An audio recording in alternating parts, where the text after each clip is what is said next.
He's in shock. I know my son and I see it. He's in shock, which you'd expect.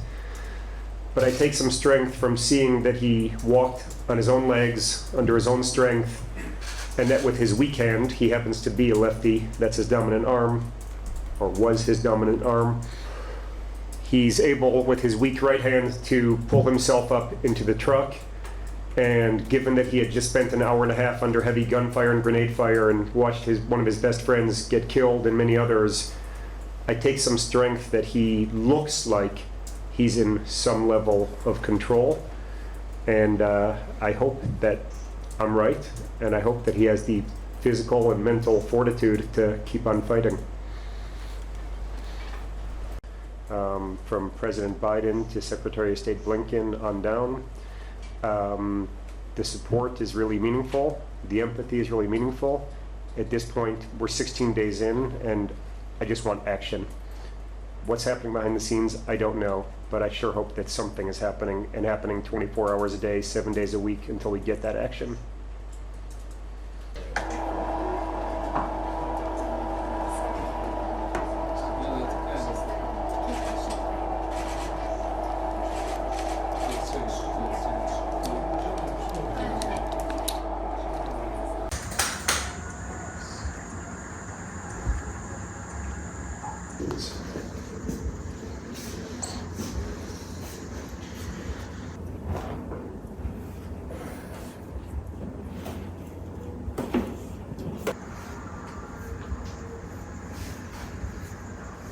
So I turned on my phone, and it was around 8:20 that I turned on my phone. And I saw that at 8:11, 2 messages had come in a row. The first one said, "I love you." And the second one said, "I'm sorry."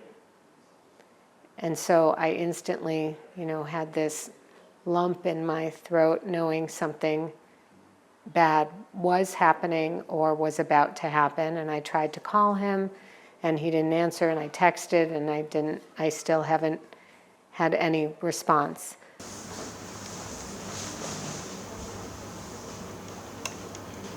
Maps and globes and atlases, and we had friends going to the hospitals in the South to look through bodies for us to see if they could identify him. We kept getting lists of people that other people thought were survivors at different kibbutzes in the area, and they always ended up being dead ends.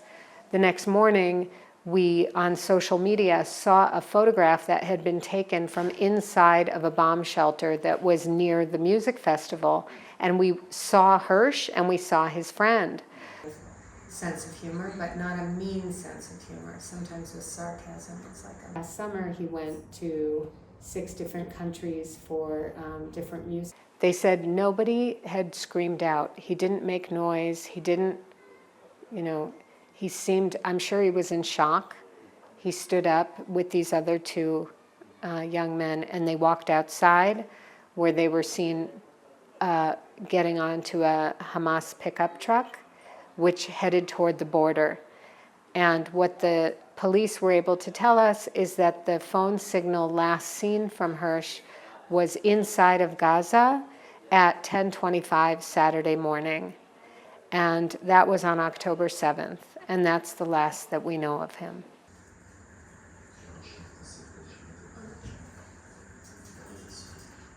These are games that we've never had to play before, these what if.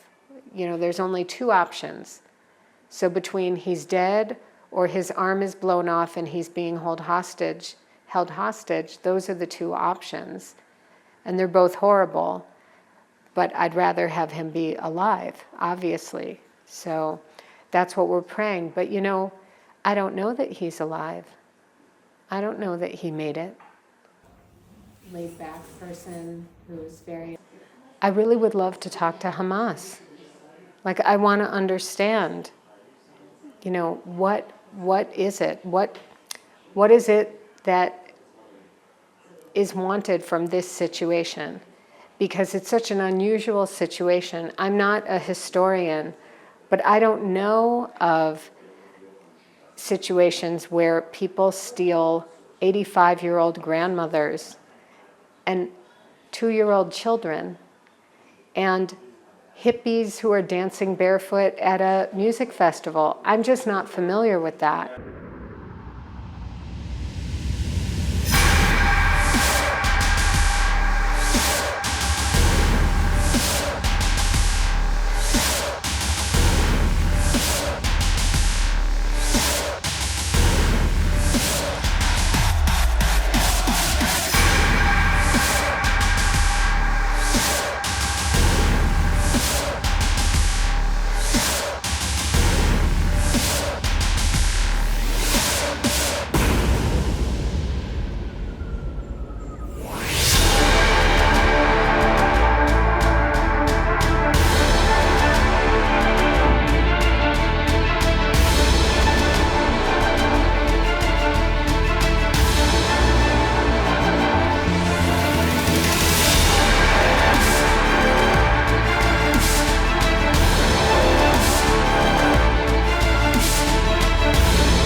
Ay, no puedo más.